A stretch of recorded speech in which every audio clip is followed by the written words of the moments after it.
வத்தலகுண்டு அருகே ஐயம்பாளையம் கோவில்களுக்குள் பயங்கர ஆயுதங்களுடன் புகுந்த மர்ம கும்பல்.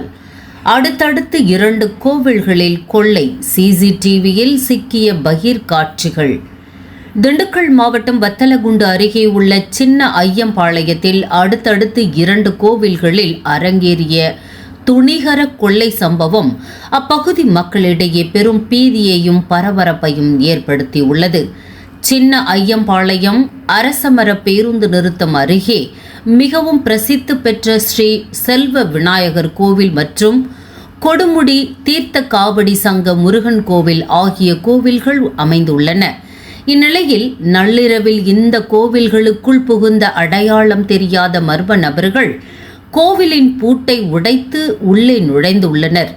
கையில் கடப்பாரை உள்ளிட்ட பயங்கர ஆயுதங்களுடன் நடமாடிய அந்த மர்ம ஆசாமிகள் கோவிலில் வைக்கப்பட்டிருந்த உண்டியல்களை பக்குவமாக உடைத்து அதில் பக்தர்கள் காணிக்கையாக செலுத்தியிருந்த ரொக்க பணம் மற்றும் நகைகளை அள்ளிச் சென்றுள்ளனர்.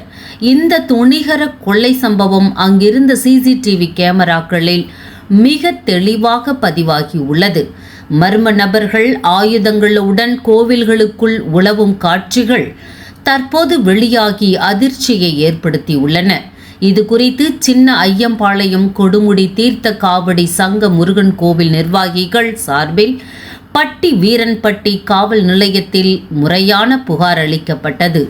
புகாரை பெற்றுக்கொண்ட போலீசார் சம்பவ இடத்திற்கு விரைந்து வந்து தடயங்களை சேகரித்ததுடன் சிசிடிவி காட்சிகளின் அடிப்படையில் தீவிர விசாரணை மேற்கொண்டு வருகின்றனர்.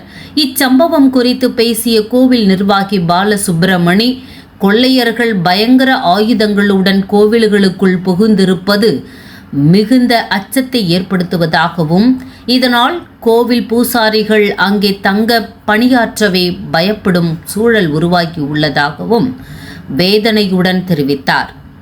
மேலும் தமிழகத்தில் சமீப காலமாக கோவில்களை குறிவைத்து நடைபெறும் கொள்ளை சம்பவங்கள் தினந்தோறும் அதிகரித்து வருவதை சுட்டிக்காட்டிய அவர், பொதுமக்களின் பாதுகாப்பு மற்றும் வழிபாட்டு தலங்களின் புனிதம் காக்கப்பட இந்த கொள்ளையர்களை உடனடியாக கைது செய்து கடும் நடவடிக்கை எடுக்க வேண்டும் என மாவட்ட காவல்துறைக்கு கோரிக்கை விடுத்துள்ளார்.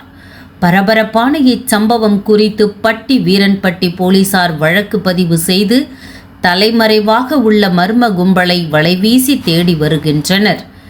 நியூஸ் 21 செய்திகளுக்காக செய்தியாளர் கணேஷ்.